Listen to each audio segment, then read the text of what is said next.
আমি কোন দলের বিপক্ষে দাঁড়াই নাই, আমি কোন প্রার্থীর বিপক্ষে দাঁড়াই নাই, আমি আল্লাহর ওলির পক্ষ থেকে দাঁড়িয়েছি।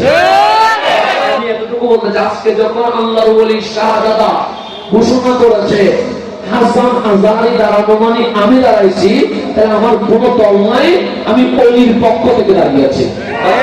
এতটুকু আমরা একটা মেসেজ দিতে চাই, যে যে দলই করে সবার মাঝে সুন্নি আছে না নাই? এতে কোনো আপত্তি নাই। সবাই তো আমাদেরই ভাই, ওনাদেরকে কি মাইনাস করা যাবে? আমার ভাই এটাই বলেছে, আমরা যারা ওলি মানি, আমরা ধর্ম বর্ণ নির্বিশেষে সবার জন্য দরজা খুলে দিয়ে দিই, আমাদের সাথে কারো বিরোধ নাই। সুন্নি সংসদে যাওয়া এটা এক কথা, সুন্নি প্রতিনিধি যাওয়া এটা আরেক কথা। মাজার ভাঙলে প্রতিবাদ করার জন্য সুন্নি পাঠাইলে হবে না, সুন্নি প্রতিনিধি পাঠাইতে হবে। ঈদে মিলাদুন নবীর বিপক্ষে কথা বললে সুন্নি পাঠাইলে হবে না, সুন্নি প্রতিনিধি পাঠাইতে হবে।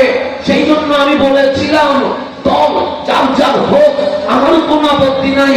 হাসান আজহারি কিন্তু জনতার আল্লাহ, হাবিবুল্লাহ, আউলিয়া কেরামের পক্ষে কথা বলার জন্য আমরা সংসদে যেতে চাই, দুনিয়ার জন্য যেতে চাই না।